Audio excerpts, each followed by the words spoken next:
running half an hour behind the timetable already, so I'm moving on now to Quangos. And so we're moving on to another area.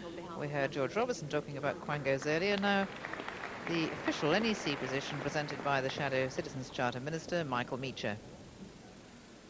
Conference friends, today we are seeing the rise of the unelected state on a scale that we have never seen before. And the result is the spread of a new kind of sleaze. In Japan, it happened after 46 years of single-party right-wing government. In Italy, it happened after 40 years of single-party right-wing government. And it's happening now in Britain today as we face almost 2 decades of single-party right-wing government. And it's called one-party rot. The Tories have never really believed in democracy, and Quangos are the ultimate privatisation of power in our society. They have taken out of local and central government hands the absolutely key functions of urban development, further and higher education, grant-maintained schools, the National Health Service Trusts, training and enterprise councils, and many regional transport systems. These are powers which we say should be exercised by elected authorities and not by unelected, faceless men. And they nearly always are men. They've given them nearly £54 billion of taxpayers' money, no less than a fifth of all public expenditure. So much for the Tories being prudent with the public purse.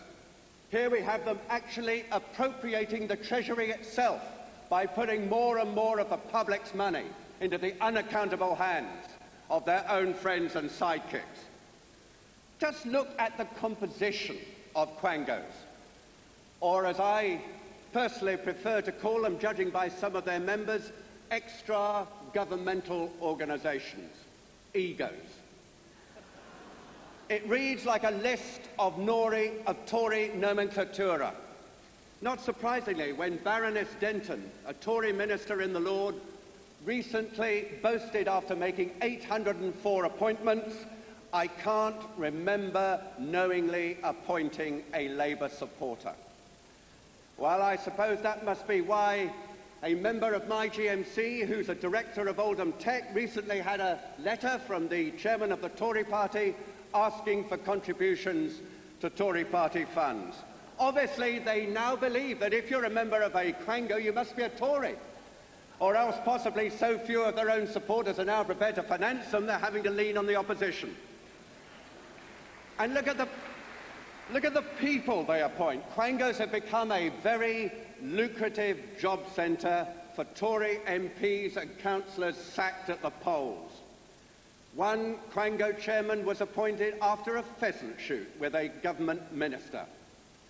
And then there was that international director of the Welsh Development Agency who served only 9 weeks of a 4-month posting to the United States before he was brought home for, quote, gardening leave for 8 months until his 50th birthday, after which he was paid off a retirement settlement of £228,000. Tell that to the Raytheon workers who are now being unceremoniously ditched after years and years of hard and loyal working service. The power of the Tory patronage state has grown dramatically. It is still growing, and it must be cut back.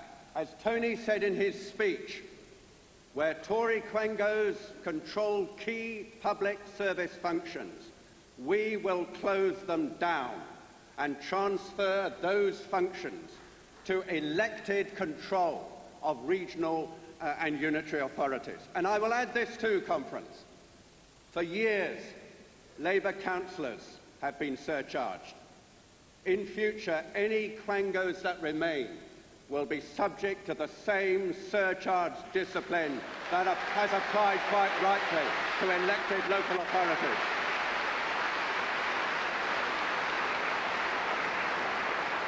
We will also restore the accountability for those executive agencies that they've hived off. It isn't Derek Lewis who ought to be taking the rap for the high-security prisoners that have escaped from Whitemore Jail. It's Michael Howard. And it isn't Ross Hepplewhite who ought to be pilloried for the ill-judged procedures of the Child Support Agency. It's Peter Lilly.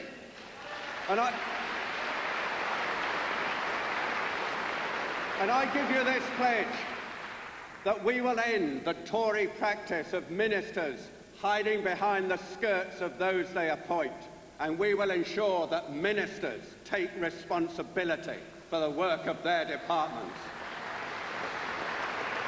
I give you another pledge too. We will put a stop to this government's obsession with endless market testing and privatisation of public services wherever they're to be found. I ask you, what sense does it make to let loose private contractors, as they are now doing, on prisons, on confidential taxpayers' records and on medical records, on the Royal Mint, on the courts, on parts of the National Health Service? And now they even want to hive off the Crown Prosecution Service and the Serious Fraud Office as separate agencies. So even justice is now to be merely a commodity in the marketplace. Well, first award for the Mad Hatter's Prize to Michael Howard. Of course the government claims it's all about efficiency. In that case, why did Mailforce last year send 84,000 annual tax advice packs to the wrong addresses? Why did Group 4 lose more prisoners even than Jeremy Handley's gas? Why were expensive RAF Tornadoes seriously damaged by a private contractor? And how do they explain privatised Astra skill centres running up thumping debts and ending up in the hands of a proven fraudster? If that's value for money, no doubt that's why they made such a huge success out of the D-Day anniversary. We will also establish a more open and constitutional relationship between ministers and civil servants, and we will insist on a new code of ethics. I believe that that will send out a strong and clear signal that Labour believes and views the civil service as a fundamental element of government, one that is highly valued and one that will be fairly treated. Civil service unions must be acknowledged as partners, and we will revive and modernise a system of consultation. We need an effective and efficient civil service, and a perpetual flow of redundancies is not the way to achieve it.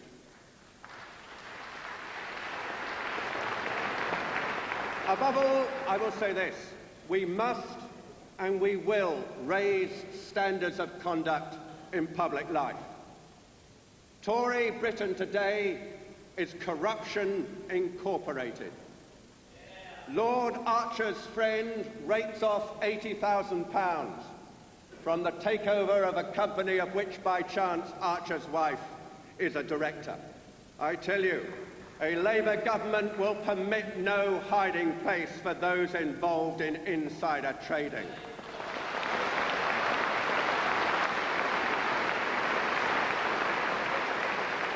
The Tory party has increasingly been funded by unsavoury sources abroad and by businessmen on the run like Assil Nadir. I tell you, a Labour government will require all donations above a low limit to be declared, and we will prohibit donations from foreign tycoons abroad.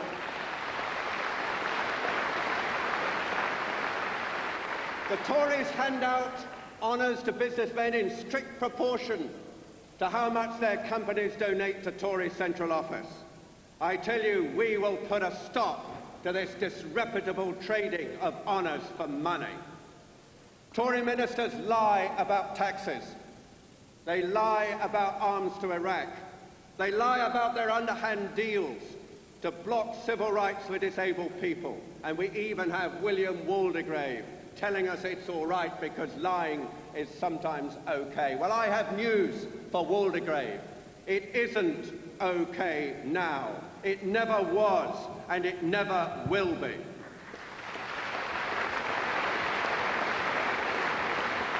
Tory ministers have even signed gagging orders for the courts, which allow innocent men to go to prison. I tell you, we will introduce a Freedom of Information Act, which will throw much-needed light over the secret workings of Whitehall. And I give this pledge above all, that Tory patronage, sleaze and secrecy will be replaced by that democracy, openness and justice which have always been the abiding goals of our movement. Thank you. Michael Meacher there, staking out the moral high ground of the unparliamentary language that conference enjoys. Now, there's a motion on Quangos to come, a debate, votes on all this afternoon's motions.